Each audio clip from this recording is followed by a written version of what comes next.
Good morning. Are you Melissa Taylor? Yes, ma'am. What do you have on your, Oh, this is my son, Brandon Taylor, why'd you wear that this morning? because he's my entire world and he's missing me very bad. Okay. Ms. Taylor, this is your initial, no, you were here before. Did you get someone hired? Ma'am? Did you get someone hired? No, I have contacted 4 different attorneys. I have the printout paperwork. I got all the information. They're extremely expensive. I've not been able to get the funds gathered for that. Who'd you talk to? I spoke to, I have it down Where? a month ago. Where'd you? Grab it in my phone. Okay. Did you talk to some more since that last court date?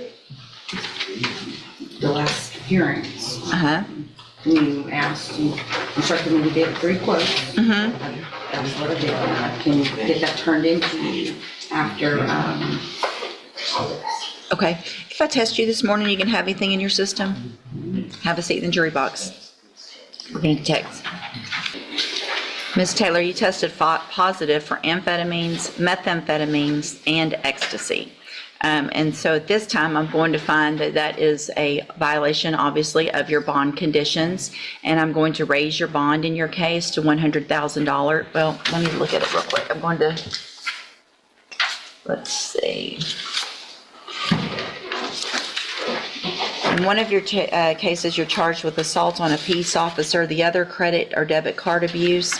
In each of those cases, I'm raising your bond to $100,000 in each case. Okay. If you make the bonds in those cases, you are ordered to wear a drug patch at all time, get it tested at the appropriate times, and then we will move forward with your case. can I ask a question, please? Am I about to be arrested and?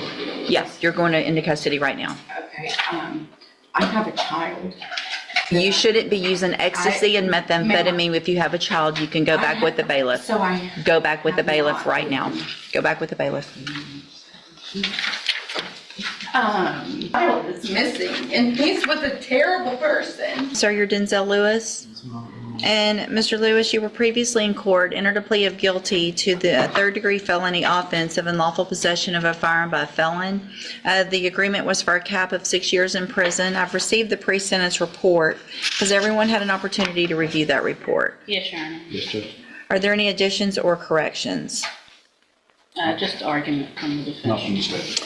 In addition, I have received the jail incident reports, which have been turned over to counsel. Have you both had an opportunity to review those? I have. Also, I have received this morning and now reviewed, it looks like 4 letters of support that Ms. Holmes brought today. Mr. Smith, have you had an opportunity to review those as well? All right, then Ms. Holmes, you may proceed. Thank you, Your Honor. In looking at the PSI report, Mr. Lewis does have obviously previous criminal history spanning from juvenile and to adulthood. The priors that he has, it appears, with burglary of a habitation. It looks like 3 cases, but they ran concurrently, in which he was placed on probation and had a revocation, in which he was sentenced to 8 years in TDC. He has since been discharged from that, Your Honor, and after being released, there was this traffic stop, which resulted in a firearm being found in the vehicle in which Mr. Lewis was driving. Obviously, in reading his response to the PSI officer, I would allow him to elaborate more on that. Obviously, he did plead guilty to the offense, taking responsibility, and we are seeking probation in this case, Your Honor. We believe that at this point in Mr. Lewis's life, he understands, obviously, being incarcerated before, that it's not somewhere that he wants to go back and spend potentially 6 additional years of his life. He would like this opportunity on probation to have that opportunity to spend and get back on track with employment, to take care of his family and provide for his family. And reading those support letters, Your Honor, he does have support here from family and friends in the community that are willing to step up and help him to make sure that he is a productive citizen and he gets back on track and understands that there's just certain things with being a convicted felon that he cannot do. And I think at this point, he understands that, Your Honor, and we are asking that the court give him the opportunity to be placed on probation and to finish his term while on probation. Well, I guess before we go any further, I want to make sure I understand, because Mr. Lewis, your version of this is that it wasn't your gun, it was in your girlfriend's purse, and you didn't even know her purse was in the car, my gun was in the purse in the car. So either you are guilty or you're not guilty of the offense. And so if you knew about it, then you're guilty. If you didn't, then a jury needs to decide. I'm pleading guilty because I was driving the car, and by me driving and then finding the gun, But the law, that's not what the law is. Yes, ma'am, I Okay? understand that. So you don't get to just take a deal or plead guilty because that's what you want to do.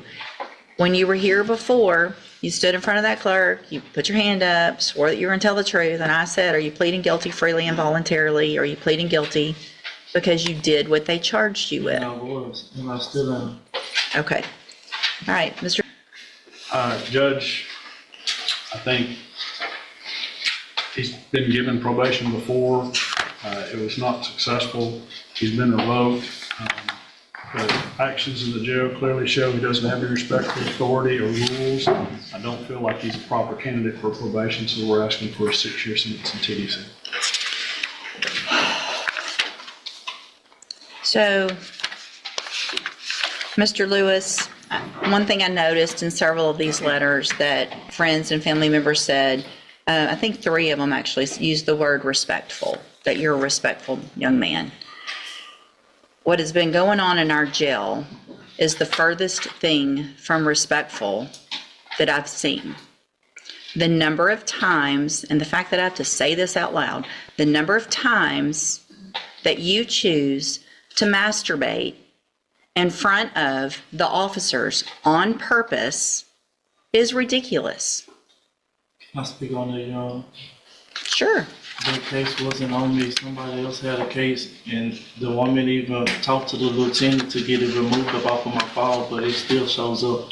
That was not on me. It's somebody. It's more than one time. But I So hold on. So on April 14th, let's just go through them. On April 14th, you were in trouble for not being in your bunk, that you had been given several orders to go to your bunk. You proceeded to walk around yelling, "Bitch, stop talking to me." So that's from April 14th, last week. Then on April 7th, it alleges that you had your hands in your pants, moving in and back and forth, that you were told to take your hands out of your pants, and that you had been told before, or this officer had been briefed on the fact that you were known for doing this. Your response, according to this, is that that person should have asked the officers how big your penis, anyway. Since they want to be talking about you, they should have told them about that too.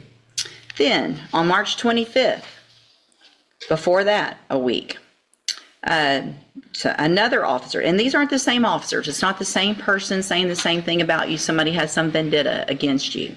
So on March 25th, started to do rounds. Noticed that you were watching the person doing rounds. Had his hand over his midsection as if he was rubbing on himself.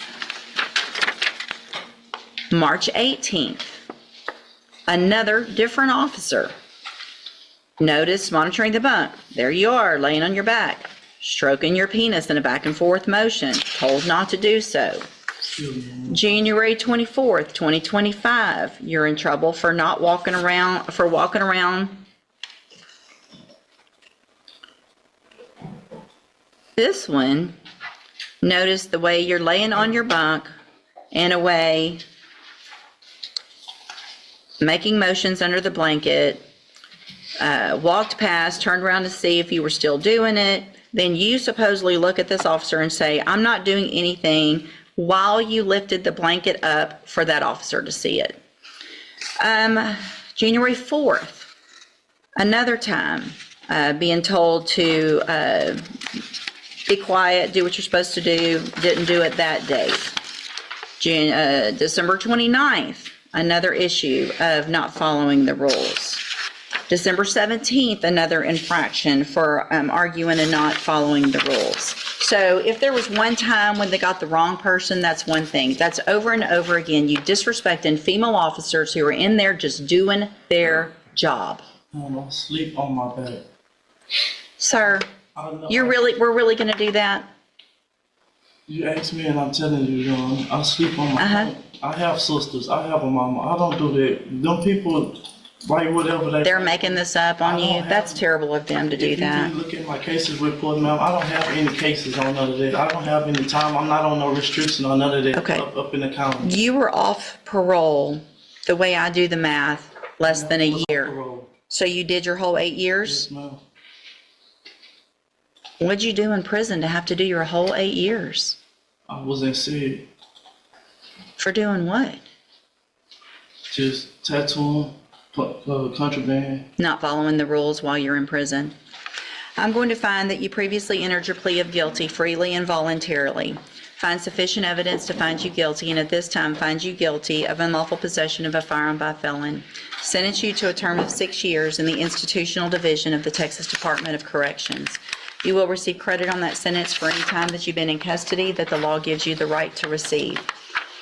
I'm handing you the trial court certification that shows this was an agreement that I followed, and so you've waived your right to appeal, and you're lucky that this was the agreement. Mr. Smith was generous. The fact is, you could have been enhanced to a second-degree felony because of your history, and you're lucky you weren't. I have also handed you a written admonishment regarding your ineligibility to possess a firearm or ammunition. Obviously, you know this, but I'm required to read this to you. Because of the judgment entered against you, you're ineligible under Texas law to possess a firearm or ammunition. Possession of a firearm or ammunition could lead to charges against you. Firearm is a legal term, and you should read the written admonishment I provide you to see what devices qualify as a firearm. If you have questions about the laws that make you ineligible to possess a firearm or ammunition, or about how long it lasts, you can talk to Ms. Holmes. You can go with the bailiff.